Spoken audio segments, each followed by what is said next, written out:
Chapter 5. No longer set apart for being sinful, I felt that I could breathe again, live again, that I had been released from a prison. The cosmic images of dread were now gone, and the external world became a reality, quivering daily before me. Instead of brooding and trying foolishly to pray, I could run and roam, mingle with boys and girls, feel at home with people, share a little of life in common with others, satisfy my hunger to be and live. Granny and Aunt Addie changed toward me, giving me up for lost. They told me that they were dead to the world, and those of their blood who lived in that world were therefore dead to them. From urgent solicitude, they dropped to coldness and hostility. Only my mother, who had in the meantime recovered somewhat, maintained her interest in me, urging me to study hard and make up for squandered time. Freedom brought problems. I needed textbooks and had to wait for months to obtain them. Granny said that she would not buy worldly books for me.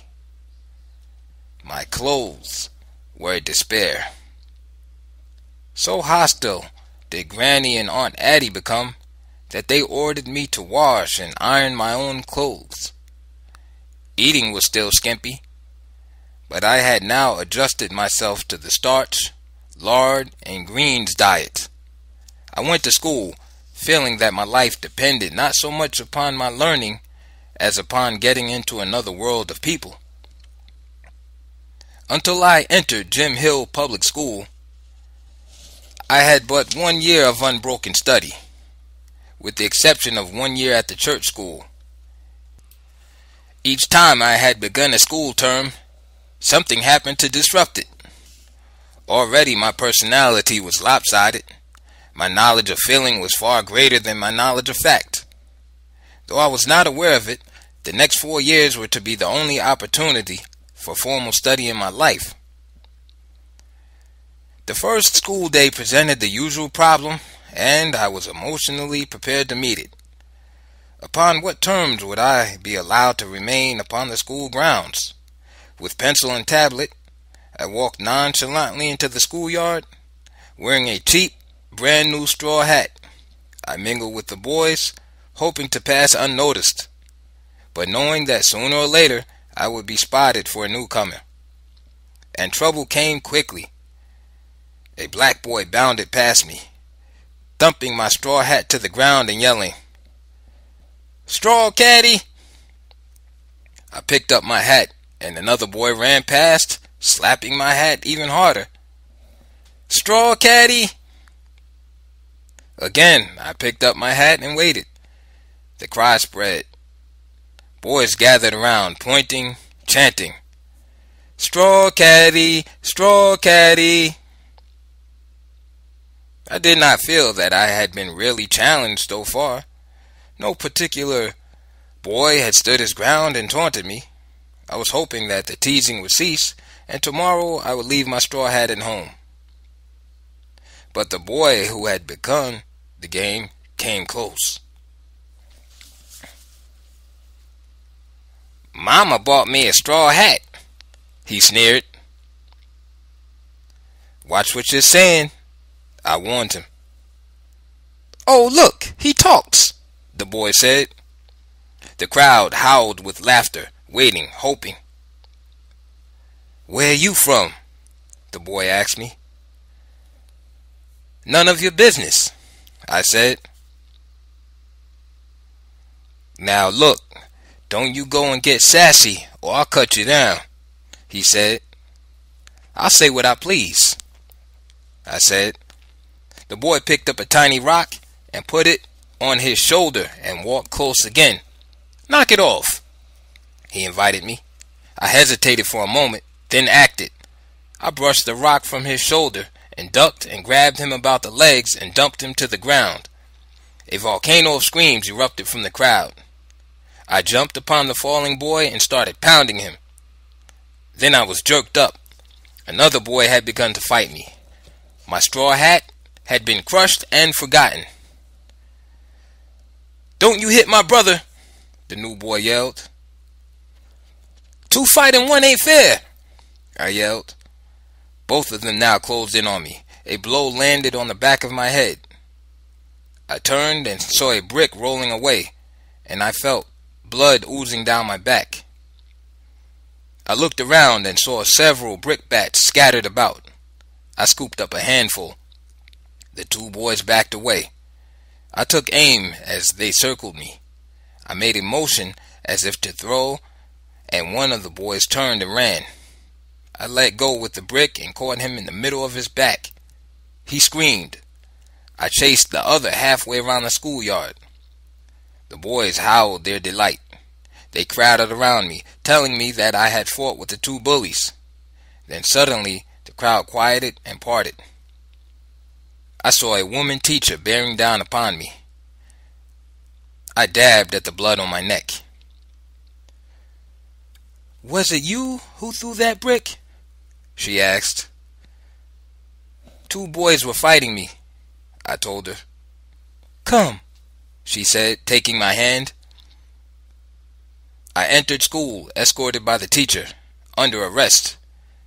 I was taken to a room and confronted with the two brothers. "Are these the boys?" she asked. "Both of them fought me," I said. "I had to fight back."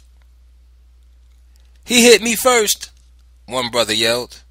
"You're lying," I yelled back. "Don't you use that language in here," the teacher said.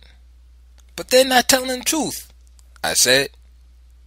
"I'm new here and they tore up my hat." "He hit me first," the boy said again. I reached around the teacher, who stood between us, and smacked the boy. He screamed and started at me. The teacher grabbed us. "The very idea of you," the teacher shouted at me. "You are trying to fight Wright in school. What's the matter with you?" "He's not telling the truth," I maintained. She ordered me to sit down. I did, but kept my eyes on the two brothers. The teacher dragged them out of the room, and I sat until she returned. "I'm in a good mind not to let you off this time," she said. "It wasn't my fault," I said. "I know, but you hit one of those boys right in here," she said. "I'm sorry." She asked me my name and sent me to a room. For a reason I could not understand, I was assigned to the 5th grade. Would they detect that I did not belong there? I sat and waited. When I was asked my age, I called it out and was accepted. I studied night and day, and within 2 weeks I was promoted to the 6th grade. Overjoyed, I ran home and babbled the news. The family had not thought it possible. How could a bad boy do that? I told the family emphatically that I was going to study medicine, engage in research, make discoveries. Flushed with success, I had not given a second's thought to how I would pay my way through a medical school. But since I had leaped a grade in 2 weeks, anything seemed possible. Simple. Easy. I was now with boys and girls who were studying, fighting, talking. It revitalized my being, whipped my senses to a high, keen pitch of receptivity. I knew that my life was revolving about a world that I had to encounter and fight when I grew up. Suddenly the future loomed tangibly for me, as tangible as a future can loom for a black boy in Mississippi. Most of my schoolmates worked mornings, evenings, and Saturdays. They earned enough to buy their clothes and books, and they had money in their pockets at school. To see a boy go into a grocery store at noon recess and let his eyes roam over filled shelves and pick out what he wanted, even a dime's worth, was a hairbreadth short of a miracle to me. But when I broached the idea of my working to Granny, she would have none of it. She laid down the injunction that I could not work on Saturdays while I slept under her roof. I argued that Saturdays were the only days on which I could earn any worthwhile sum, and Granny looked me straight in the eyes and quoted scripture. "But the seventh day is the Sabbath of the Lord thy God. In it thou shalt not do any work, thou, nor thy son, nor thy daughter, nor thy manservant, nor thy maidservant, nor thine ox, nor thine ass, nor any of thy cattle, nor thy stranger that is within thy gates, that thy manservant and thy maidservant may rest as well as thou." And that was the final word. Though we lived just on the borders of actual starvation, I could not bribe Granny with a promise of half or 2/3 of my salary. Her answer was no and never. Her refusal wrought me up to a high pitch of nervousness, and I cursed myself for being made to live a different and crazy life. I told Granny that she was not responsible for my soul, and she replied that I was a minor, that my soul's fate rested in her hands, that I had no word to say in the matter. To protect myself against pointed questions about my home and my life, to avoid being invited out when I knew that I could not accept, I was reserved with the boys and girls at school, seeking their company but never letting them guess how much I was being kept out of the world in which they lived, valuing their casual friendships but hiding it, acutely self-conscious but covering it with a quick smile and a ready phrase. Each day at noon, I will follow the boys and girls into the corner store and stand against the wall and watch them buy sandwiches, and when they would ask me, "Why don't you eat at lunch?" I would answer with a shrug of my shoulders, "Oh, I'm not hungry at noon, ever." And I would swallow my saliva as I saw them split open loaves of bread and line them with juicy sardines. Again and again, I vowed that someday I would end this hunger of mine, this apartness, this eternal difference, and I did not suspect that I would never get intimately into their lives, that I was doomed to live with them but not of them, that I had my own strange and separate road, a road which in later years would make them wonder how I had come to tread it.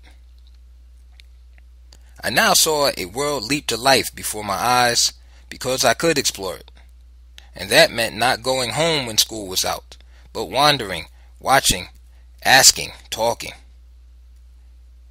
Had I gone home to eat my plate of greens, Granny would not have allowed me out again, so the penalty I paid for roaming was to forfeit my food for 12 hours.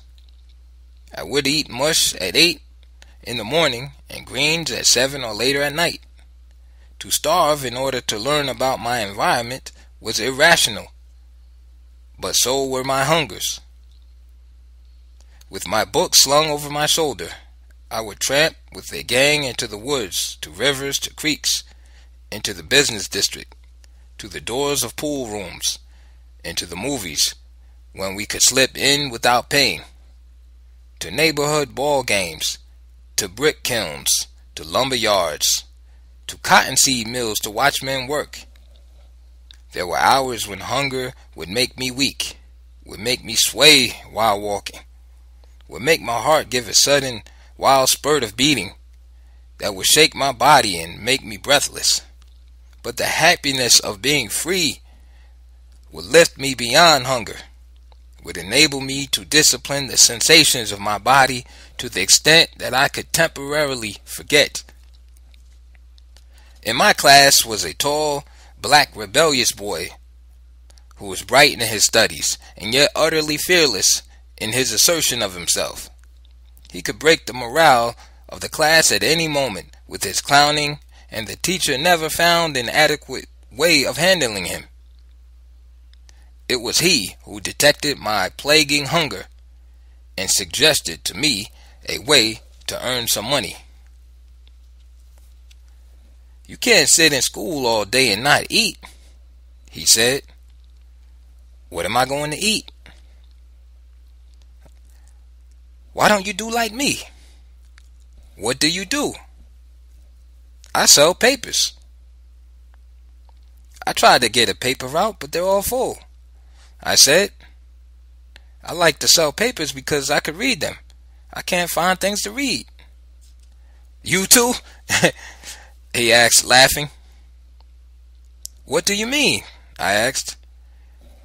That's why I sell papers. I like to read them, and that's the only way I can get a hold of them, he explained. Do your parents object to your reading? I asked. Yeah, my old man's a damn crackpot, he said. What papers are you selling? It's a paper published in Chicago. It comes out each week, and it has a magazine supplement, he informed me. What kind of paper is it? Well, I never read the newspaper. It isn't much. But boy, the magazine supplement. What stories? I'm reading the serial of Zane Grey's Riders of the Purple Sage. I stared at him in complete disbelief. Riders of the Purple Sage? I exclaimed. Yes. Do you think I can sell those papers? Sure, I make over 50 cents a week and have stuff to read, he explained. I followed him home, and he gave me a copy of the newspaper and the magazine supplement. The newspaper was thin, ill-edited, and designed to circulate among rural, white Protestant readers. Hurry up and start selling them, he urged me. I'd like to talk to you about the stories. I promised him that I would order a batch of them that night. I walked home through the deepening twilight, reading, lifting my eyes now and then from the print in order not to collide with strangers. I was absorbed in the tale of a renowned scientist who had rigged up a mystery room made of metal in the basement of his palatial home. Prompted by some obscure motive, he would lure his victims into this room and then throw an electric switch. Slowly, with heart-racking agony, the air would be sucked from the metal room and his victims would die, turning red, blue, then black. This was what I wanted, tales like this. I had not read enough to have developed any taste in reading. Anything that interested me satisfied me. Now, at last, I could have reading in the home. Could have it there with the approval of Granny. She had already given me permission to sell papers. Oh boy, how lucky it was for me that Granny could not read. She had always burned the books I had brought into the house, branding them as worldly. But she would have to tolerate these papers if she was to keep her promise to me. Aunt Addie's opinion did not count, and she never paid any attention to me anyway. In her eyes, I was dead.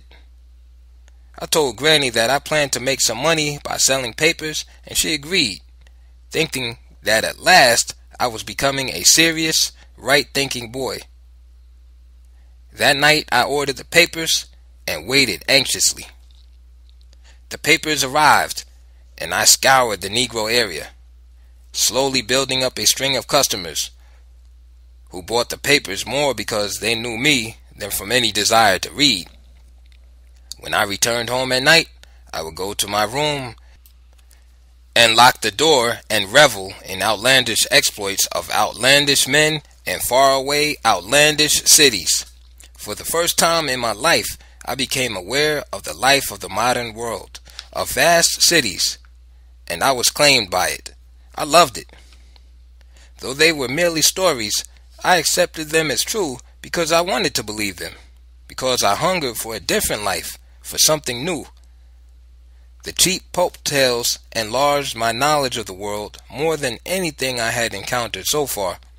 To me, with my roundhouse, saloon door, and river levee background, they were revolutionary, my gateway to the world. I was happy, and would have continued to sell the newspaper and its magazine supplement indefinitely had it not been for the racial pride of a friend of the family. He was a tall, quiet, sober, soft-spoken black man, a carpenter by trade. One evening I called at his home with the paper. He gave me a dime, then looked at me oddly. "You know, son," he said, "I sure like to see you make a little money each week." "Thank you, sir," I said. "But tell me, who told you to sell these papers?" he asked.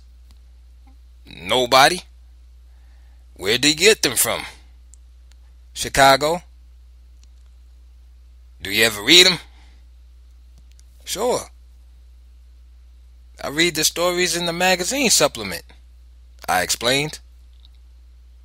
"But I never read the newspaper." He was silent a moment. "Did a white man ask you to sell these papers?" he asked. "No, sir," I answered. "Why do you ask?" "Do your folks know you're selling these papers?" "Yes, sir, but what's wrong?" "How did you know where to write for these papers?" he asked, ignoring my question. "A friend of mine sells them. He gave me the address." "Is this friend of yours a white man?" "No, sir, he's colored. But why you ask me all this?" He did not answer. He was sitting on the steps of his front porch. He rose slowly. "Wait right here a minute, son," he said. "I want to show you something." Now what was wrong? The papers were all right. At least they seemed so to me. I waited, annoyed, eager to be gone on my rounds so that I could have time to get home and lie in bed and read the next installment of a thrilling horror story. The man returned with a carefully folded copy of the newspaper. He handed it to me. "Did you see this?" he asked, pointed to a lurid cartoon. "No, sir," I said. I don't read the newspaper. I only read the magazine." "Well, just look at that. Take your time and tell me what you think," he said.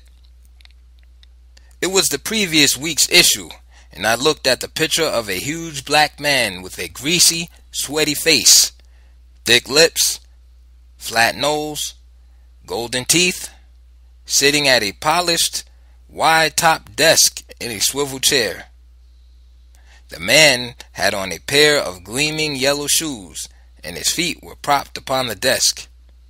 His thick lips nursed a big black cigar that held white ashes an inch long.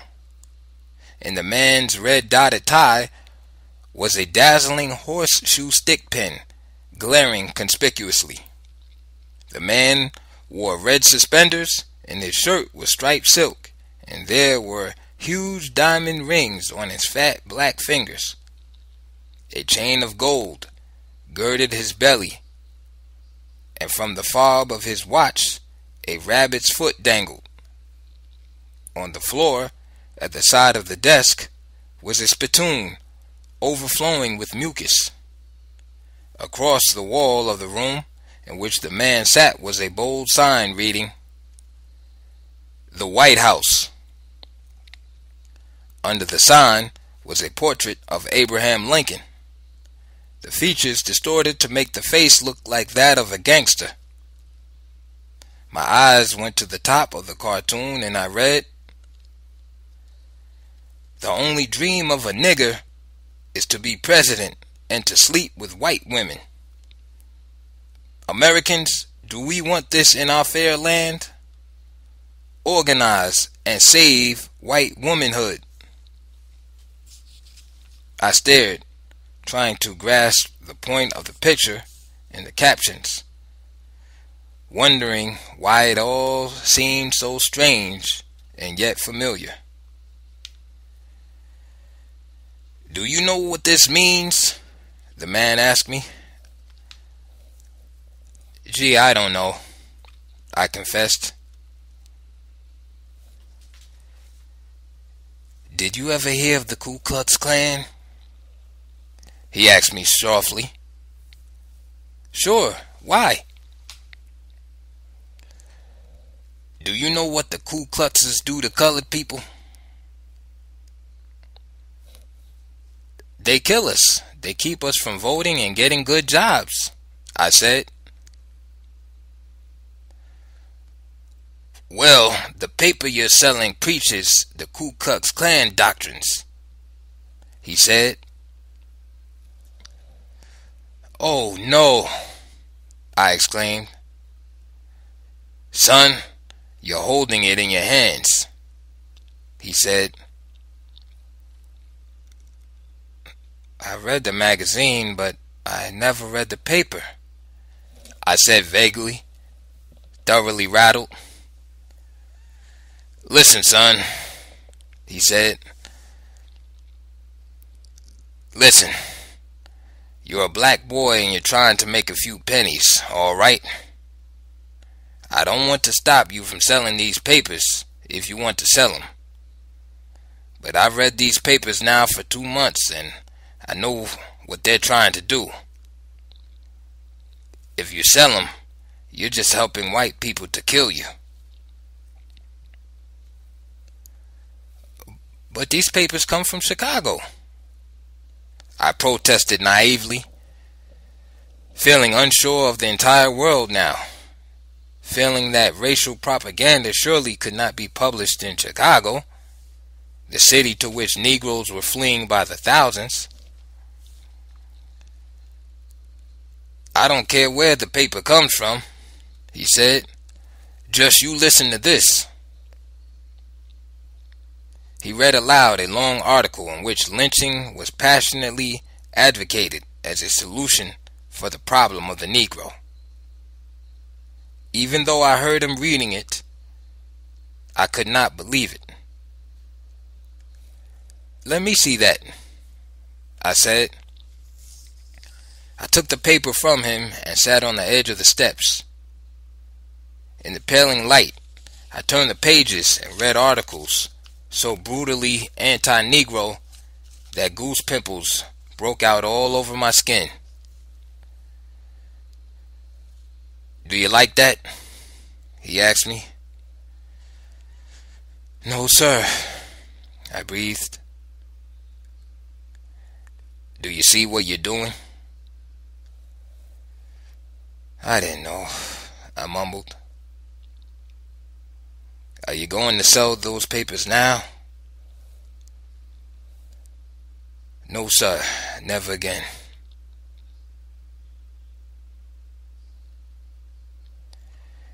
"They tell me that you are smart in school, and when I read those papers you were selling, I didn't know what to make of it. Then I said to myself, that boy doesn't know what he's selling. Now, a lot of folks wanted to speak to you about these papers, but they were scared. They thought you were mixed up with some white Ku Kluxes, and if they told you to stop, you would put the Kluxes on them. But I said, shucks, that boy just don't know what he's doing." I handed him his dime, but he would not take it. "Keep the dime, son," he said. "But for God's sake, find something else to sell." I did not try to sell any more of the papers that night. I walked home with them under my arm, feeling that some Negro would leap from a bush or a fence and waylay me. How on earth could I have made so grave a mistake? The way I erred was simple, but utterly unbelievable. I had been so enthralled by reading the serial stories in the magazine supplement that I had not read a single issue of the newspaper. I decided to keep my misadventure secret, that I would tell no one that I had been unwittingly an agent for pro-Ku Klux Klan literature. I tossed the papers into a ditch, and when I reached home, I told Granny, in a quiet, offhand way, that the company did not want to send me any more papers because they had already too many agents in Jackson. A lie which I thought was an understatement of an actual truth. Granny did not care one way or the other, since I had been making so little money in selling them that I had not been able to help much with the household expenses.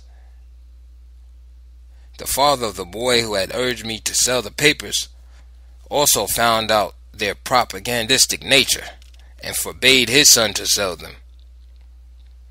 But the boy and I never discussed the subject. We were too ashamed of ourselves. One day he asked me guardedly,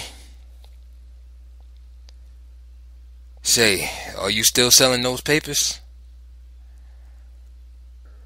"Oh, no, I don't have the time," I said, my eyes avoiding his.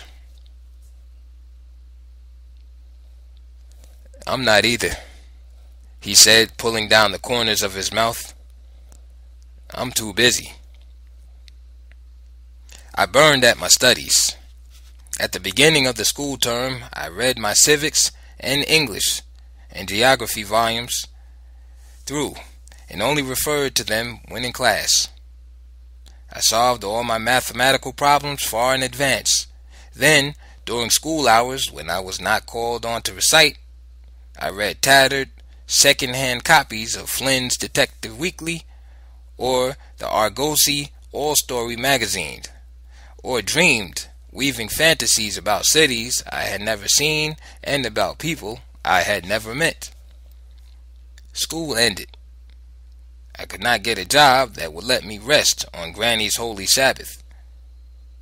The long, hot, idle summer days palled on me. I sat at home brooding, nursing bodily and spiritual hunger. In the afternoons, after the sun had spent its force, I played ball with the neighborhood boys. At night, I sat on the front steps and stared blankly at the passing people, wagons, cars. On one such lazy, hot summer night, Granny, my mother, and Aunt Addie were sitting on the front porch, arguing some obscure point on religious doctrine. I sat huddled on the steps, my cheeks resting sullenly in my palms, half listening to what the grown-ups were saying and half lost in a daydream. Suddenly, the dispute evoked an idea in me, and forgetting that I had no right to speak without permission, I piped up and had my say. I must have sounded reekingly blasphemous, for Granny said, "Shut up, you!" and leaned forward promptly to chastise me with one of her casual, backhanded slaps on my mouth. But I had by now become adept at dodging blows, and I nimbly ducked my head. She missed me. The force of her blow was so strong that she fell down the steps headlong, her aged body wedged in a narrow space between the fence and the bottom step. I leapt up. Aunt Addie and my mother screamed and rushed down the steps and tried to pull Granny's body out, but they could not move her. Grandpa was called, and he had to tear the fence down to rescue Granny. She was barely conscious. They put her to bed and summoned a doctor. I was frightened. I ran to my room and locked the door, fearing that Grandpa would rend me to pieces. Had I done right or had I done wrong? If I had held still and let Granny slap me, she would not have fallen. But was it not natural to dodge a blow? I waited, trembling, but no one came to my room. The house was quiet. Was Granny dead? Hours later, I unlocked the door and crept downstairs. Well, I told myself, if Granny died, I would leave home. There was nothing else to do. Aunt Addie confronted me in the hallway with burning black eyes. "You see what you've done to Granny?" she said. "I didn't touch her," I said. I had wanted to ask how Granny was, but my fear made me forget that. "You were trying to kill her," Aunt Addie said. "I didn't touch Granny, and you know it. You're evil. You bring nothing but trouble." I was trying to dodge her. She was trying to hit me. I had done nothing wrong. Her lips moved silently as she sought to formulate words to place me in a position of guilt. "Why do you butt in when grown people are talking?" she demanded, finding her weapon at last. "I just wanted to talk. I sit in this house for hours and I can't even talk." "Hereafter, you keep your mouth shut until you're spoken to," she advised me. "But Granny oughtn't always be hitting at me like that," I said as delicately as possible. "Boy, don't you stand there and say what Granny ought to do," she blazed, finding her ground of accusation. "If you don't keep your mouth shut, then I'll hit you," she continued. "I'm only trying to explain why Granny fell," I said. "Shut up now, or I'll wring your neck, you fool." "You're another fool," I came back at her, angry now. She trembled with fury. "I'll fix you this night," she said, rushing at me. I dodged her and ran into the kitchen and grabbed a long bread knife. She followed me and I confronted her. I was so hysterical that I was crying. "If you touch me, I'll cut you, so help me," I said. "I'm going to leave here as soon as I can work and make a living. But as long as I'm here, you better not touch me." We stood looking into each other's eyes, our bodies trembling with hate. "I'm going to get you for this," she vowed in a low, serious voice. "I'll get you when you haven't got a knife." "I'll always keep a knife for you," I told her. "You've got to sleep at night," she whimpered with rage. "I'll get you then." "If you touch me while I'm sleeping, I'll kill you," I told her. She walked out of the kitchen, kicking the door open before her as she went. Aunt Addie had a habit of kicking doors. She always paused before a partly open door and kicked it open. If the door swung in, she flung it back with her foot, or if the door was shut, she opened it with her hand for an inch or two, then opened it the rest of the way with her foot. She acted as though she wanted to get a glimpse into the room before she entered it, perhaps to see if it contained anything dreadful or unholy. For a month after that, I took a kitchen knife to bed with me every night, hiding it under my pillow so that when Aunt Addie came, I could protect myself. But she never came. Perhaps she prayed. Granny was abed for 6 weeks. She had wrenched her back when her slap missed me. There were more violent quarrels in our deeply religious home than in the home of a gangster, a burglar, or a prostitute, a fact which I used to hint gently to Granny and which did my cause no good. Granny bore the standard for God, but she was always fighting. The peace that passes understanding never dwelt with us. I too fought, but I fought because I felt I had to keep from being crushed, to fend off continuous attack.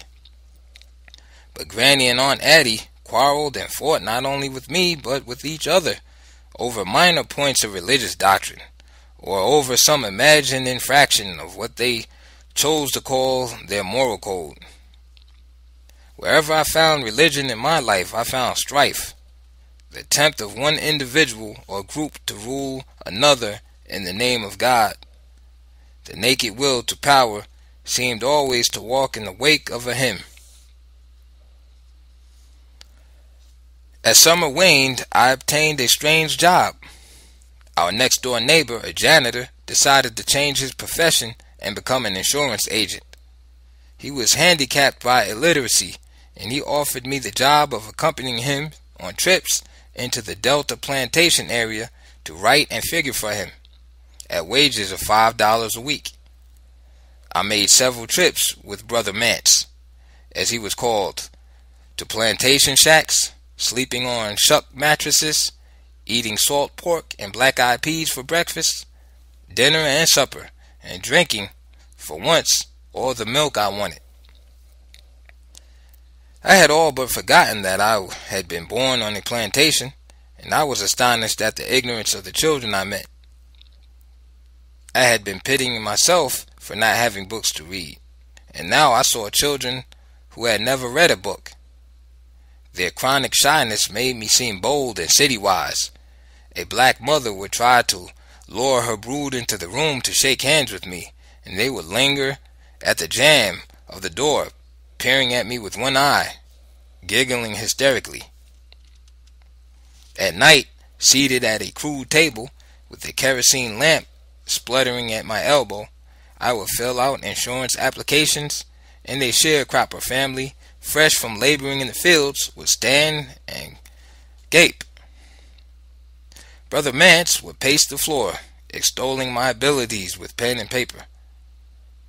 Many of the naive black families bought their insurance from us because they felt that they were connecting themselves with something that would make their children write and speak like that pretty boy from Jackson. The trips were hard, riding trains, autos, or buggies, moving from morning till night. We went from shack to shack, plantation to plantation. Exhausted, I filled out applications. I saw a bare, bleak pool of black life, and I hated it. The people were alike, their homes were alike, and their farms were alike. On Sundays, Brother Mance would go to the nearest country church and give his sales talk, preaching it in the form of his sermon, clapping his hands as he did so, spitting on the floor to mark off his paragraphs, and stomping his feet in the spit to punctuate his sentences, all of which captivated the black sharecroppers. After the performance, the wall-eyed yokels will flock to Brother Mance, and I will fill out applications until my fingers ached. I returned home with a pocket full of money that melted into the bottomless hunger of the household. My mother was proud. Even Aunt Addie's hostility melted temporarily. To Granny, I had accomplished a miracle, and some of my sinful qualities evaporated, for she felt that success spelled the reward of righteousness, and that failure was the wages of sin. But God called Brother Mance to heaven that winter, and since the insurance company would not accept a minor as an agent, my status reverted to a worldly one. The holy household was still burdened with a wayward boy to whom, in spite of all, sin somehow insisted upon clinging. School opened, and I began the 7th grade. My old hunger was still with me, and I lived on what I did not eat. Perhaps the sunshine, the fresh air, and the pot liquor from Green's kept me going. Of an evening, I would sit in my room reading, and suddenly I would become aware of smelling meat frying in the neighbor's kitchen, and would wonder what it was like to eat as much meat as one wanted. My mind would drift into a fantasy, and I would imagine myself a son in a family that had meat on the table at each meal. Then I would become disgusted with my futile daydreams, and would rise and shut the window to bar the torturing scent of meat. When I came downstairs one morning and went into the dining room for my bowl of mush and lard gravy, I felt at once that something serious was happening in the family. Grandpa, as usual, was not at the table. He always had his meals in his room. Granny nodded me to my seat. I sat and bowed my head. From under my brows, I saw my mother's tight face. Aunt Addie's eyes were closed, her forehead furrowed, her lips trembling. Granny buried her face in her hands. I wanted to ask what happened, but I knew that I would not get an answer. Granny prayed and invoked the blessings of God for each of us, asking Him to guide us if it was His will, and then she told God that my poor old husband lies sick this beautiful morning, and asked God if it was His will to heal him. That was how I learned of Grandpa's final illness. On many occasions I learned of some event, a death, a birth, or an impending visit, some happening in the neighborhood, at her church, or at some relative's home, first through Granny's informative prayers at the breakfast or dinner table. Grandpa was a tall, black, lean man with a long face, snow-white teeth, and a head of woolly white hair. A habit, Granny said, that he had formed while fighting in the trenches of the Civil War, and hissed, while his fist would clench until the veins swelled. In his rare laughs, he bared his teeth in the same way. Only now his teeth did not flash long, and his body was relaxed. He owned a sharp pocket knife, which I had been forbidden to touch, and sat for long hours in the sun, whistling quietly, or maybe, if he was feeling well, humming some strange tune. I had often tried to ask him about the Civil War, how he had fought, how he had felt. Had he seen Lincoln? But he would never respond. "You get away from me, you youngin'," was all that he would ever say. From Granny, I learned over a course of years that he had been wounded in the Civil War and had never received his disability pension, a fact which he hugged close to his heart with bitterness. I never heard him speak of white people. I think he hated them too much to talk of them. In the process of being discharged from the Union Army, he had gone to a white officer to seek help in filling out his papers. In filling out the papers, the white officer misspelled Grandpa's name, making him Richard Vinson instead of Richard Wilson. It was possible that Grandpa's southern accent and his illiteracy made him mispronounce his own name. It was rumored that the white officer had been a Swede and had a poor knowledge of English. Another rumor had it that the white officer had been a Southerner and had deliberately falsified Grandpa's papers. Anyway, Grandpa did not discover that he had been discharged in the name of Richard Vinson until years later, and when he applied to the War Department for a pension, no trace could be found of his ever having served in the Union Army under the name of Richard Wilson. I asked endless questions about Grandpa's pension, but information was always denied me on the grounds that I was too young to know what was involved. For decades, a long correspondence took place between Grandpa and the War Department. In letter after letter, Grandpa would recount events and conversations, always dictating these long accounts to others. He would name persons long dead, citing their ages and descriptions, reconstructing battles in which he had fought, naming towns, rivers, creeks, roads, cities, villages, citing the names and numbers of regiments and companies with which he had fought, giving the exact day and the exact hour of the day of certain occurrences, and send it all to the War Department in Washington. I used to get the mail early in the morning, and whenever there was a long business-like envelope in the stack, I would know that Grandpa had got an answer from the War Department, and I would run upstairs with it.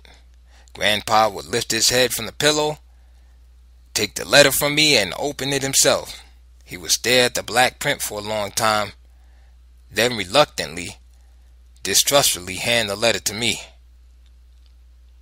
"Well," he would say, and I would read him the letter, reading slowly and pronouncing each word with extreme care, telling him that his claims for a pension had not been substantiated and that his application had been rejected.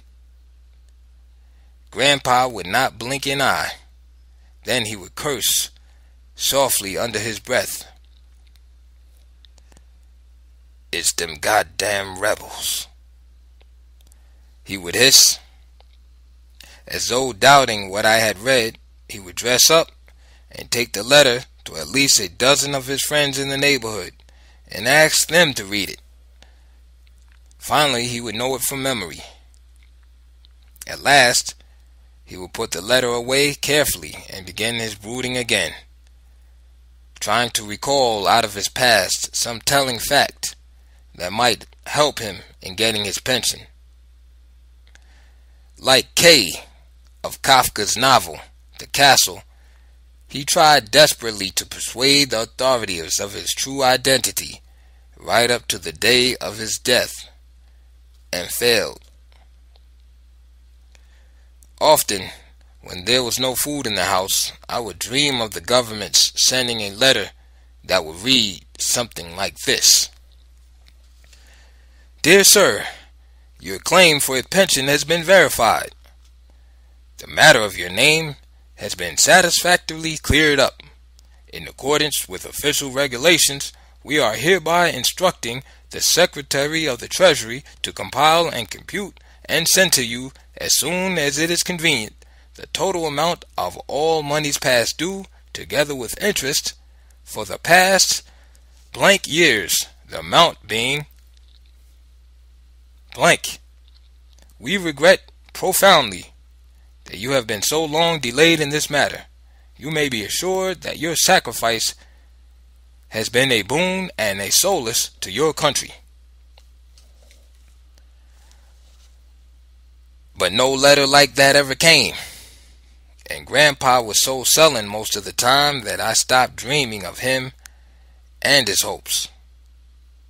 Whenever he walked into my presence, I became silent, waiting for him to speak, wondering if he were going to upbraid me for something. I would relax when he left. My will to talk to him gradually died. It was from Granny's conversations, year after year, that the meager details of Grandpa's life came to me. When the Civil War broke out, he ran off from his master and groped his way through the Confederate lines to the north. He darkly boasted of having killed "my fair share of them damn rebels" while en route to enlist in the Union Army. Militantly resentful of slavery, he joined the Union Army to kill Southern whites. He waded in icy streams, slept in mud, suffered, fought, mustered out. He returned to the South and, during elections, guarded ballot boxes with his army rifle so that Negroes could vote. But when the Negro had been driven from political power, his spirit had been crushed. He was convinced that the war had not really ended, that it would start again. And now, as we ate breakfast, we ate in silence. There was never any talk at our table. Granny said that talking while eating was sinful, that God might make the food choke you. We thought of Grandpa's pension. During the days that followed, letters were written, affidavits were drawn up and sworn to, conferences were held, but nothing came of it all. It was my conviction, supported by no evidence save my own emotional fear of whites, that Grandpa had been cheated out of his pension because of his opposition to white supremacy. I came in from school one afternoon and Aunt Addie met me in the hallway. Her face was trembling and her eyes were red. "Go upstairs and say goodbye to your grandpa," she said. "What happened?" She did not answer. I ran upstairs and was met by Uncle Clark, who had come from Greenwood. Granny caught my hand. "Come and say goodbye to your grandpa," she said. She led me to Grandpa's room. He was lying fully dressed upon the bed, looking as well as he ever looked. His eyes were open, but he was so still that I did not know if he was dead or alive. "Papa, here's Richard," Granny whispered. Grandpa looked at me, flashed his white teeth for a fraction of a second. "Goodbye, Grandpa," I whispered. "Goodbye, son," he spoke hoarsely. "Rejoice, for God has picked out my in heaven." His voice died. I had not understood what he had said, and I wondered if I should ask him to repeat it. But Granny took my hand and led me from the room. The house was quiet. There was no crying. My mother sat silent in her rocking chair, staring out the window. Now and then she would lower her face to her hands. Granny and Aunt Addie moved silently about the house. I sat mute, waiting for Grandpa to die. I was still puzzled about what he had tried to say to me. It seemed important that I should know his final words. I followed Granny into the kitchen. "Granny, what did Grandpa say? I didn't quite hear him," I whispered. She whirled and gave me one of her backhanded slaps across my mouth. "Shut up! The angel of death's in the house." "I just wanted to know," I said, nursing my bruised lips. She looked at me and relented. "He said that God had picked out his seat in heaven," she said. "Now you know, so sit down and quit asking fool questions." When I awakened the next morning, my mother told me that Grandpa had gone home. "Get on your hat and coat," Granny said. "What do you want me to do?" I asked. "Quit asking questions and do what you're told," she said. I dressed for the outdoors. "Go to Tom and tell him that Papa's gone home. Ask him to come here and take charge of things," Granny said. Tom, her eldest son, had recently moved from Hazelhurst to Jackson and lived near the outskirts of town. Feeling that I was bearing an important message, I ran every inch of the 2 miles. I thought that the news of a death should be told at once. I came in sight of my uncle's house with a heaving chest. I bounded up the steps and rapped on the door. My little cousin, Maggie, opened the door. "Where's Uncle Tom?" I asked. "He's sleeping," she said. I ran into his room, went to his bed, and shook him. "Uncle Tom, Granny says to come at once. Grandpa's dead," I panted. He stared at me a long time. "You certainly a prize fool," he said. "Don't you know that's no way to tell a person that his father's dead?" I stared at him, baffled, panting. "I ran all the way here. I'm out of breath. I'm sorry." He rose slowly and began to dress, ignoring me. He did not utter a word for 5 minutes. "What are you waiting for?" he asked me. "Nothing," I said. I walked home slowly, asking myself what on earth was the matter with me. Why it was I never seemed to do things as people expected them to be done. Every word and gesture I made seemed to provoke hostility. I had never been able to talk to others, and I had to guess at their meanings and motives. I had not intentionally tried to shock Uncle Tom. and yet his anger at me seemed to outweigh his sorrow for his father. Finding no answer, I told myself that I was a fool to worry about it, that no matter what I did, I would be wrong somehow as far as my family was concerned.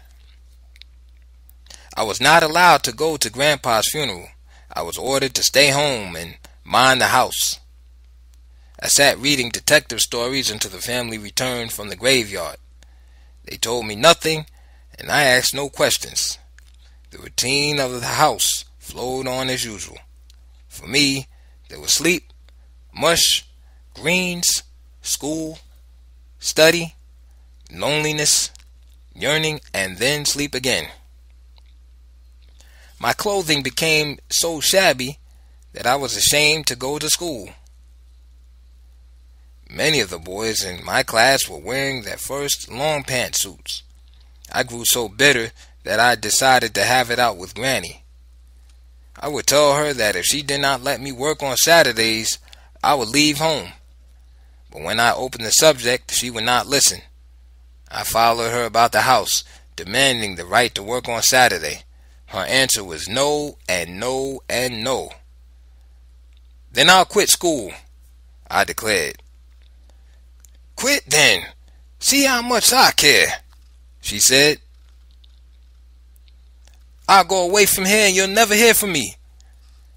"No, you won't," she said tauntingly. "How can I ever learn enough to get a job?" I asked her, switching my tactics. I showed her my ragged stockings, my patched pants. "Look, I don't want to go to school like this. I'm not asking you for money or to do anything. I only want to work."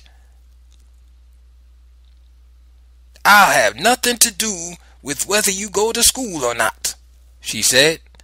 "You left the church and you are on your own. You are with the world. You are dead to me, dead to Christ." "That old church of yours is messing up my life," I said. "Don't you say that in this house. It's true and you know it. God's punishing you," she said, "and you're too proud to ask him for help." "I'm going to get a job anyway." "Then you can't live here," she said. "Then I'll leave." "You won't leave," she repeated. "You think I'm joking, don't you?" I asked, determined to make her know how I felt. "I'll leave this minute." I ran to my room, got a battered suitcase, and began packing my ragged clothes. I did not have a penny, but I was going to leave. She came to the door. "You little fool, put that suitcase down."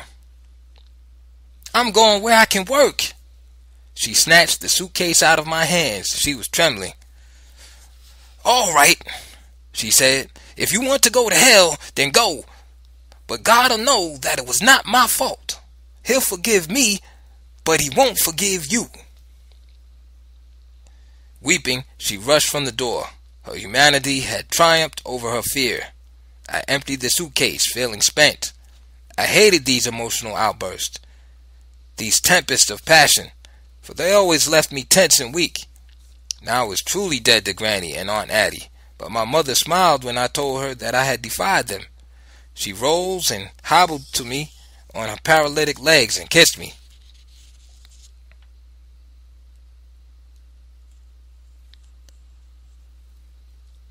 End of chapter 5.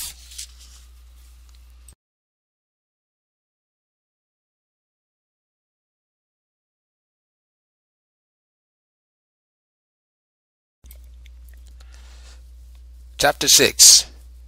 The next day at school, I inquired among the students about jobs and was given the name of a white family who wanted a boy to do chores.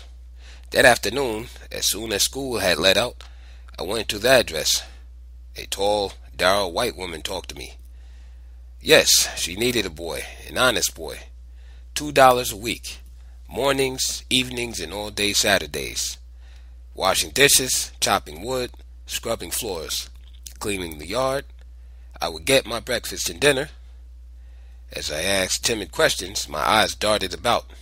What kind of food would I get? Was the place as shabby as the kitchen indicated? "Do you want this job?" the woman asked. "Yes, ma'am," I said, afraid to trust my own judgment. "Now, boy, I want to ask you one question, and I want you to tell me the truth," she said. "Yes, ma'am," I said, all attention. "Do you steal?" She asked me seriously. I burst into a laugh, then checked myself.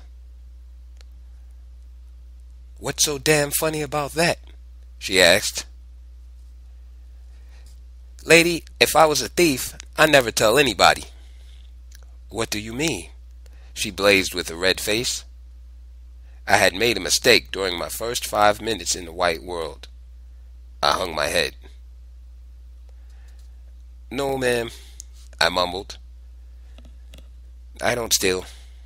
She stared at me, trying to make up her mind. "Now look, we don't want a sassy nigger around here," she said. "No, ma'am," I assured her. "I'm not sassy." Promising to report the next morning at 6 o'clock, I walked home and pondered on what could possibly have been in the woman's mind to have made her ask me point blank if I stole. Then I recalled hearing that white people looked upon Negroes as a variety of children, and it was only in the light of that her question made any sense. If I had been planning to murder her, I certainly would not have told her, and rationally, she no doubt realized it. Yet habit had overcome her rationality and had made her ask me, "Boy, do you steal?" Only an idiot would have answered, "Yes, ma'am, I steal." What would happen now that I would be among white people for hours at a stretch? Would they hit me? Curse me? If they did, I would leave at once. In all my wishing for a job, I had not thought of how I would be treated, and now it loomed important, decisive, sweeping down beneath every other consideration. I would be polite, humble, saying yes, sir, and no, sir, yes, ma'am, and no, ma'am, but I would draw a line over which they must not step. "Oh, maybe I'm just stinking up trouble," I told myself. "They might like me." The next morning, I chopped wood for the cook stove, lugged in scuttles of coal for the grates, washed the front porch, and swept the back porch, swept the kitchen, helped wait on the table, and washed the dishes. I was sweating. I swept the front walk and ran to the store to shop. When I returned, the woman said, "Your breakfast is in the kitchen." "Thank you, ma'am."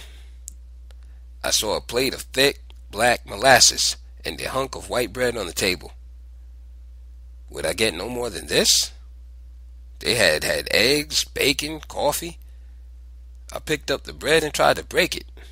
It was stale and hard. Well, I would drink the molasses.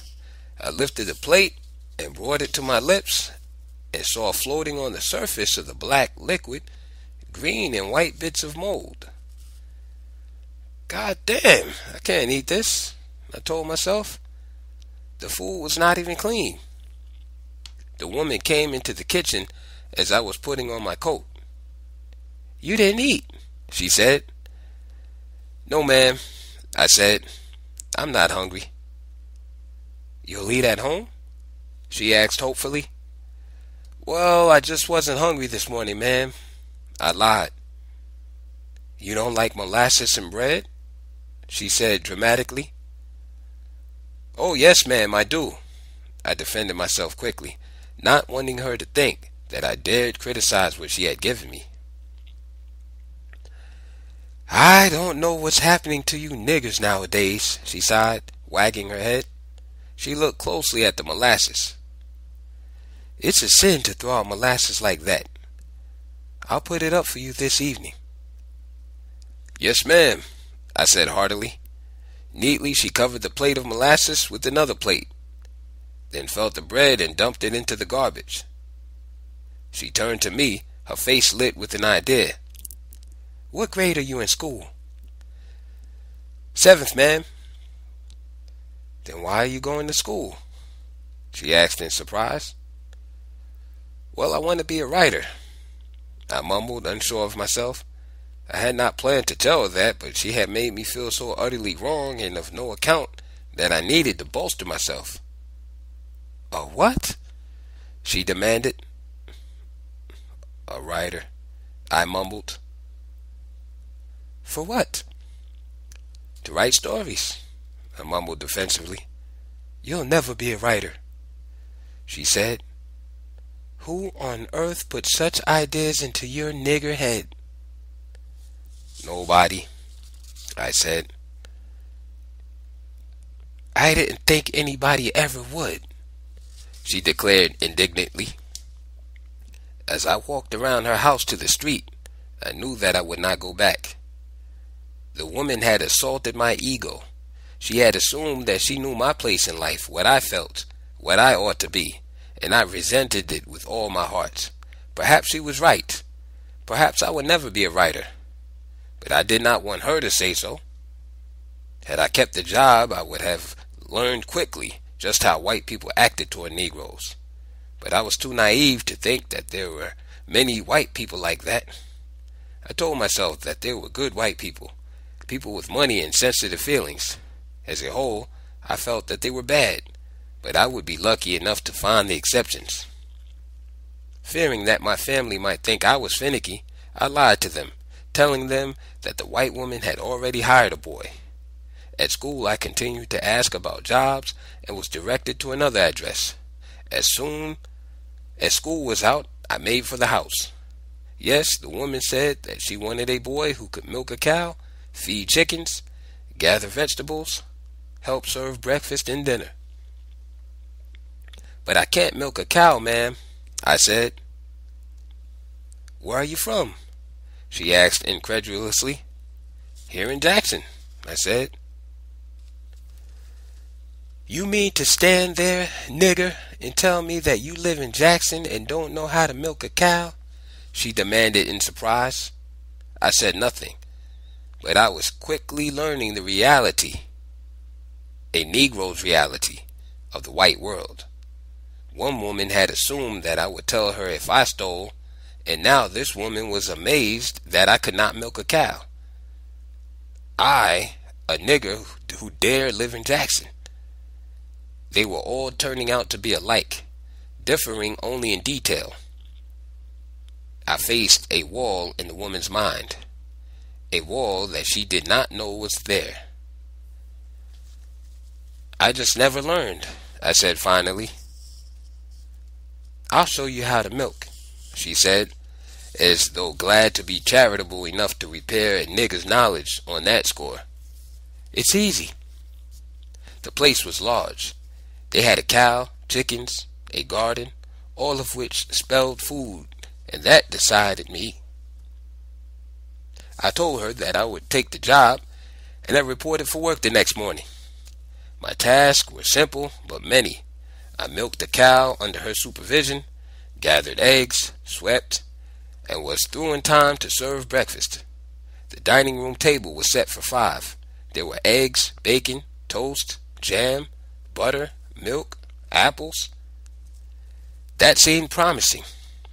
The women told me to bring the food in as they called for it, and I familiarized myself with the kitchen so that I could act quickly when called upon. Finally, the woman came into the dining room, followed by a pale young man who sat down and stared at the food. What the hell? He snarled. Every morning it's these damn eggs for breakfast. Listen, you son of a bitch, the woman said, sitting too. You don't have to eat 'em. You might try serving some dirt, he said, and forked up the bacon. I felt that I was dreaming. Were they like that all the time? If so, I would not stay here. A young girl came and flopped into her chair. That's right, you bitch, the young man said. Knock the food right out of my goddamn mouth. You know what you can do, the girl said. I stared at them so intently that I was not aware that the young man was watching me. "Say, what in the hell are you glaring at me for, you nigger bastard?" he demanded. "Get those goddamn biscuits off the stove and put them on the table." "Yes, sir." Two middle-aged men came in and sat down. I never learned who was in the family, who was related to whom, or if it was a family. They cursed each other in an amazingly offhand manner, and nobody seemed to mind. As they hurled invectives, they barely looked at each other. I was tense each moment, trying to anticipate their wishes and avoid a curse, and I did not suspect that the tension I had begun to feel that morning would lift itself into the passion of my life. Perhaps I had waited too long to start working for white people. Perhaps I should have begun earlier, when I was younger, as most of the other black boys had done, and perhaps by now the tension would have become an habitual condition, contained and controlled my reflex. But that was not to be my lot. I was always to be conscious of it, brood over it, carry it in my heart, live with it, sleep with it, fight with it. The morning was physically tiring, but the nervous strain, the fear that my actions would call down upon my head a storm of curses, was even more damaging. When the time came for me to go to school, I was emotionally spent. But I clung to the job because I got enough to eat, and no one watched me closely and measured out my food. I had rarely tasted eggs, and I would put hunks of yellow butter into a hot skillet and hurriedly scramble 3 or 4 eggs at a time and gobble them down in huge mouthfuls so that the woman would not see me. And I would take tumblers of milk behind a convenient door and drain them in a swallow, as though they contained water. Though the food I ate strengthened my body, I acquired another problem. I had fallen down in my studies at school. Had I been physically stronger, had not my new tension sapped my already limited energy, I might have been able to work mornings and evenings and still carry my studies successfully. But in the middle of the day, I would grow groggy. In the classroom, I would feel that the teacher and the pupils were receding from me, and I would know that I was drifting off to sleep. I would go to the water fountain in the corridor and let cold water run over my wrists, chilling my blood, hoping in that way to keep awake. But the job had its boon. At the midday recess, I would crowd gladly into the corner store and eat sandwiches with the boys, slamming down my own money on the counter for what I wanted, swapping descriptions of the homes of white folks in which we worked. I used to divert them with vivid word pictures of the cursing family, their brooding silences, their indifference toward one another. I told them of the food I managed to eat when the woman's back was turned, and they were filled with friendly envy. The boys would now examine some new article of clothing I had bought. None of us allowed a week to pass without buying something new, paying 50 cents down and 50 cents per week. We knew that we were being cheated, but we never had enough cash to buy in any other way. My mother began a rapid recovery. I was happy when she expressed the hope that someday we might have a home of our own. Though Granny was angry and disgusted, my mother began to attend a Methodist church in the neighborhood, and I went to Sunday school, not because my mother begged me to, which she did, but to meet and talk with my classmates. In the Black Protestant church, I entered a new word, prim, brown puritanical girls who taught in the public schools, black college students who tried to conceal their plantation origin, black boys and girls emerging self-consciously from adolescence, wobbly-bosomed black and yellow church matrons, black janitors and porters who sang proudly in the choir, subdued redcaps and carpenters who served as deacons, meek, blank-eyed black and yellow washerwomen who shouted and moaned and danced when hymns were sung, jovial, pot-bellied black bishops, skinny old maids who were constantly giving rallies to raise money, snobbery, clannishness, gossip, intrigue, petty class rivalry, and conspicuous displays of cheap clothing. I liked it and I did not like it. I longed to be among them. Yet, when with them, I looked at them as if I were a million miles away. I had been kept out of their world too long ever to be able to become a real part of it. Nevertheless, I was so starved for association with people that I allowed myself to be seduced by it all, and for a few months I lived the life of an optimist. A revival began at the church, and my classmates at school urged me to attend, more because I liked them than from any interest in religion. I consented. As the services progressed night after night, my mother tried to persuade me to join, to save my soul at last, to become a member of a responsible community church. Despite the fact that I told them I could never feel any religion, the boys of my gang begged me to come to God. "You believe in God, don't you?" they asked. I evaded the question. "But this is a new day," they said, pulling down the corners of their lips. "We don't holler and moan in church no more. Come to church and be a member of the community." "Oh, I don't know," I said. "We don't want to push you," they said delicately, implying that if I wanted to associate with them, I would have to join. On the last night of the revival, the preacher asked all those who were members of the church to stand. A good majority of those present rose. Next, the preacher called upon the Christians who were not members of any church to stand. More responded. There remained now but a few young men who, belonging to no church and professing no religion, were scattered sheepishly about the pews.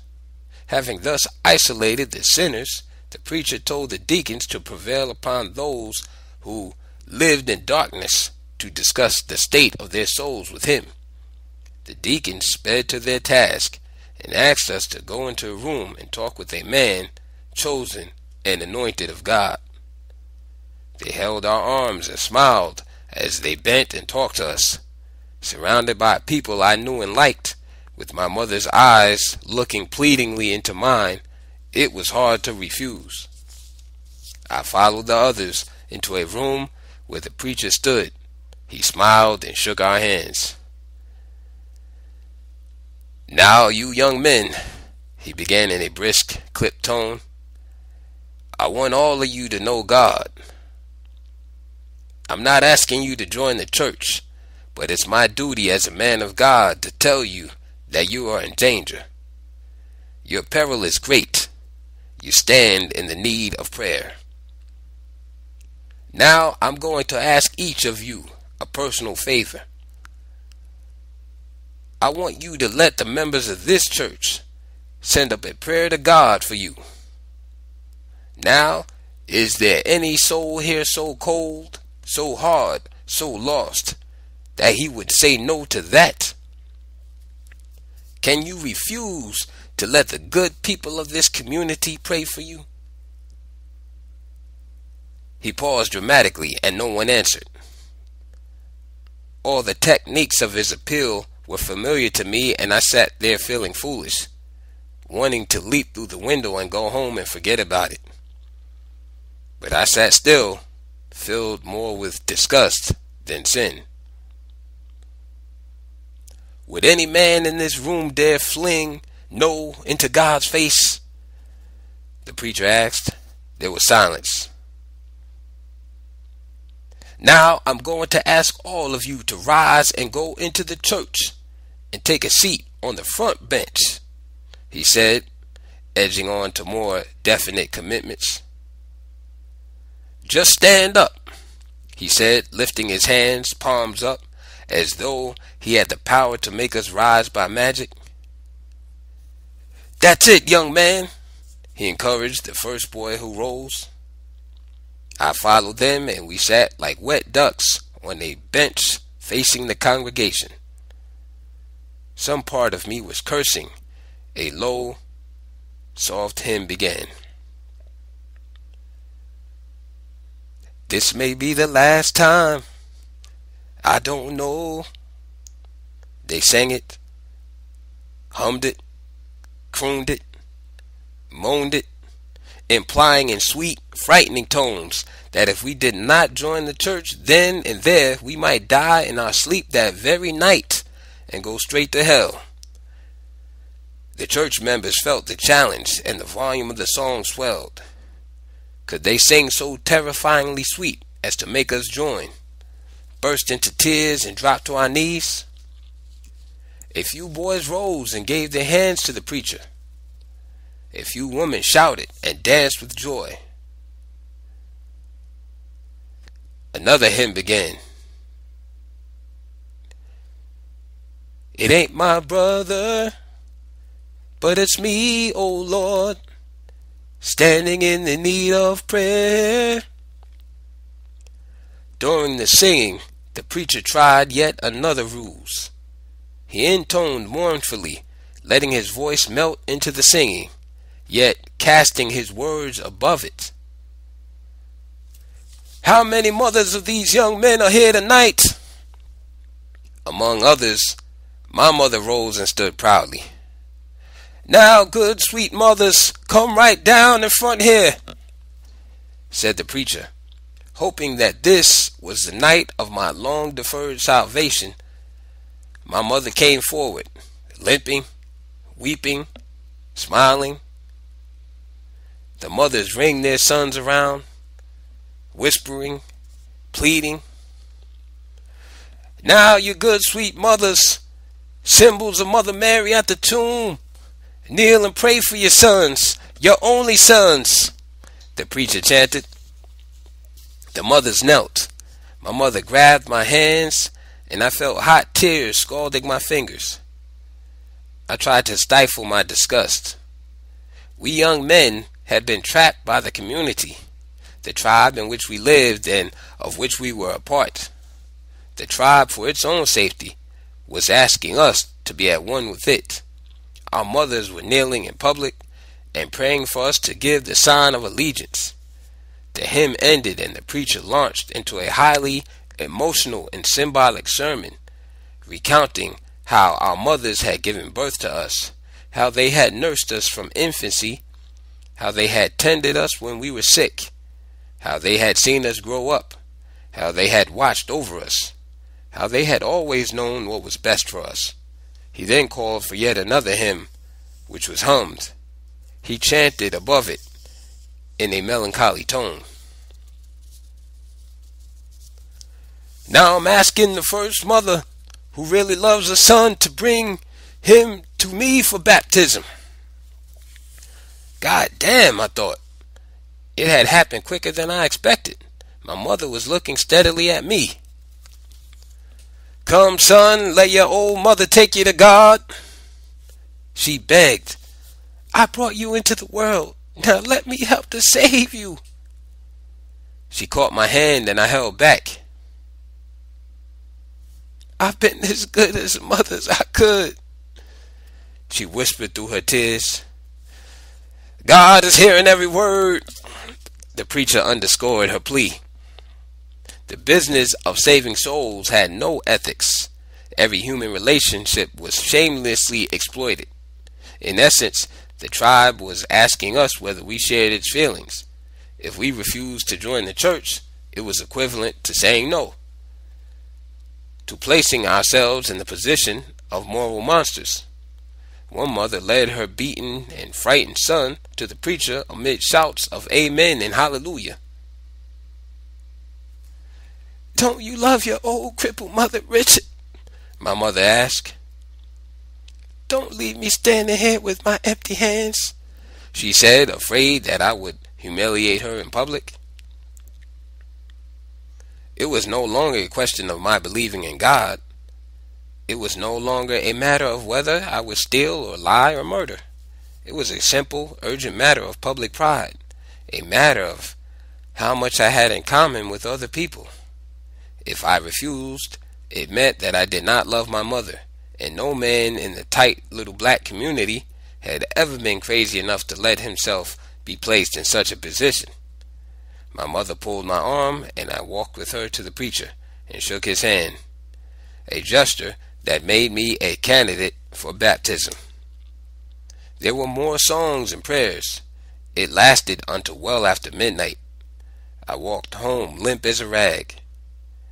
I had not felt anything except sullen anger and a crushing sense of shame. Yet I was somehow glad that I had got over it. No barriers now stood between me and the community. "Mama, I don't feel a thing," I told her truthfully. "Don't you worry, you'll grow into feeling it," she assured me. And when I confessed to the other boys that I felt nothing, they too admitted that they felt nothing. "But the main thing is to be a member of the church," they said. The Sunday of the baptism arrived. I dressed in my best and showed up sweating. The candidates were huddled together to listen to a sermon in which the road of salvation was mapped out from the cradle to the grave. We were then called to the front of the church and lined up. The preacher, draped in white robes, dipped a small branch of a tree in a huge bowl of water and hovered above the head of the first candidate. "I baptize thee in the name of the Father, the Son, and the Holy Ghost," he pronounced sonorously as he shook the wet branch. Drops trickled down the boy's face. From one boy to another he went, dipping the branch each time. Finally my turn came, and I felt foolish, tense. I wanted to yell for him to stop. I wanted to tell him that all this was so much nonsense, but I said nothing. The dripping branch was shaking above my head, and drops of water wet my face and scalp, some of it rolling down my neck and wetting my back, like insects crawling. I wanted to squirm, but I held still. Then it was over. I relaxed. The preacher was now shaking the branch over another boy's head. I sighed. I had been baptized. Even after receiving the right hand of fellowship, Sunday school bored me. The Bible story seemed slow and meaningless when compared to the bloody thunder of pulp narrative. And I was not alone in feeling this. Other boys went to sleep in Sunday school. Finally, the boldest of us confessed that the entire thing was a fraud, and we played hooky from church. As summer neared, my mother suffered yet another stroke of paralysis, and again I had to watch her suffer, listen to her groans, powerless to help. I used to lie awake nights and think back to the early days in Arkansas, tracing my mother's life, reliving events, wondering why she had apparently been singled out for so much suffering, meaningless suffering, and I would feel more awe than I had ever felt in church. My mind could find no answer, and I would feel rebellious against all life, but I never felt humble. Another change took place at home. We needed money badly, and Granny and Aunt Addie decided that we could no longer share the entire house. And Uncle Tom and his family were invited to live upstairs at a nominal rental. The dining room and the living room were converted into bedrooms, and for the first time we were squeezed for living space. We began to get on each other's nerves. Uncle Tom had taught school in country towns for 30 years, and as soon as he was under the roof, he proceeded to tell me what was wrong with my life. I ignored him, and he resented it. Rattling pots and pans in the kitchen would now awaken me in the mornings, and I would know that Uncle Tom and his family were getting breakfast. One morning I was roused by my uncle's voice calling gently but persistently. I opened my eyes and saw the dim blob of his face peering from behind the jamb of the kitchen door. "What time have you?" I thought he asked me, but I was not sure. "Huh?" I mumbled sheepishly. "What time have you got?" he repeated. I lifted myself from my elbow and looked at my dollar watch, which lay on the chair at the bedside. 18 past 5, I mumbled. 18 past 5, he asked. Yes, sir. Now, is that the right time? He asked again. I was tired, sleepy. I did not want to look at the watch again, but I was satisfied that, on the whole, I had given him the correct time. It's right, I said, snuggling back down into my pillow. If it's a little slow or fast, it's not far wrong. There was a short silence. I thought he had gone. What on earth do you mean, boy? He asked in loud anger. I sat up, blinking, staring into the shadows of the room, trying to see the expression on his face. What do I mean? I asked, bewildered. I mean what I said. Had I given him the wrong time? I looked again at my watch. It's 20 past now. Why, you impudent black rascal, he thundered. I pushed back the covers of the bed, sensing trouble. What are you angry about? I asked. I never heard a sassier black imp than you in all my life, he spluttered. I swung my feet to the floor so that I could watch him. What are you talking about? I asked. You asked me the time and I told you. If it's a little fast or slow, it's not far wrong. I taught school for 30 years, and by God, I never had a boy say anything like that to me. But what's wrong with what I said? I asked, amazed. Shut up, he thundered. Or I'll take my fist and ram it down your sash's throat. One more word out of you and I'll get a limb and teach you a lesson. What's the matter with you, Uncle Tom? I asked. What's wrong with what I said? I could hear his breath whistling in his throat. I knew that he was furious. This day I'm going to give you the whipping some man ought to have given you long ago, he vowed. I got to my feet and grabbed my clothes. The whole thing seemed unreal. I had been confronted so suddenly with struggle that I could not pull all the strings of the situation together at once. I did not feel that I had given him cause to say I was sassy. I had spoken to him just as I spoke to everybody. Others did not resent my words, so why should he? I heard him go out of the kitchen door, and I knew that he had gone into the backyard. I pulled on my clothes and ran to the window. I saw him tearing a long, young green switch from the elm tree. My body tightened. I was damned if he was going to beat me with it. Until a few days ago, he had never lived near me, had never had any say in my rearing or lack of rearing. I was working, eating my meals out, buying my own clothes, giving what few pennies I could to Granny to help out in the house. And now a strange uncle who felt that I was impolite was going to teach me to act as I had seen the backward black boys act on the plantations, was going to teach me to grin, hang my head, and mumble apologetically when I was spoken to. My senses reeled in protest. No, that could not be. He would not beat me. He was only bluffing. His anger would pass. He would think it over and realize that it was not worth all the bother. Dressed, I sat on the edge of the bed and waited. I heard his footsteps come onto the back porch. I felt weak all over. How long was this going to last? How long was I going to be beaten for trifles and less than trifles? I was already so conditioned toward my relatives that when I passed them, I actually had a nervous tick in my muscles. And now I was going to be beaten by someone who did not like the tone of voice in which I spoke. I ran across the room and pulled out the dresser drawer and got my pack of razor blades. I opened it and took a thin blade of blue steel in each hand. I stood ready for him. The door opened. I was hoping desperately that this was not true, that this dream would end.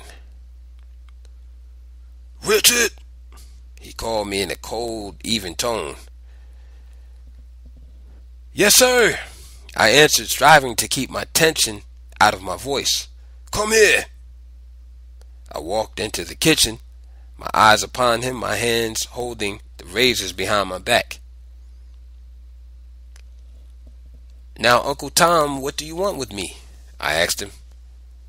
"You need a lesson in how to live with people," he said. "If I do need one, you're not going to give it to me," I said. "You'll swallow those words before I'm through with you," he vowed. "Now listen, Uncle Tom," I said. "You're not going to whip me. You're a stranger to me. You don't support me. I don't live with you." "You shut that foul mouth of yours and get into the backyard," he snapped. He had not seen the razors in my hand. I ducked out the kitchen door and jumped lightly off the porch to the ground.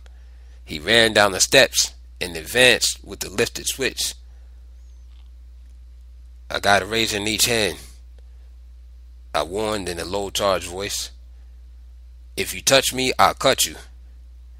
Maybe I'll get cut too, but I'll cut you, so help me God." He paused, staring at my lifted hands in the dawning light of morning. I held a sharp blue edge of steel tightly between my thumb and forefinger of each fist. "My God," he gasped. "I didn't mean to hurt your feelings this morning," I told him. "You insist I did. Now I'll be damned if I'm going to be beaten because of your hurt feelings." "You're the worst criminal I ever saw," he exclaimed softly. "If you want to fight, I'll fight. That's the way it'll be between us," I told him. "You'll never amount to anything," he said, shaking his head and blinking his eyes in astonishment. "I'm not worried about that," I said. "All I want you to do is keep away from me, now and always." "You'll end on the gallows," he predicted. "If I do, you'll have nothing to do with it," I said. He stared at me in silence.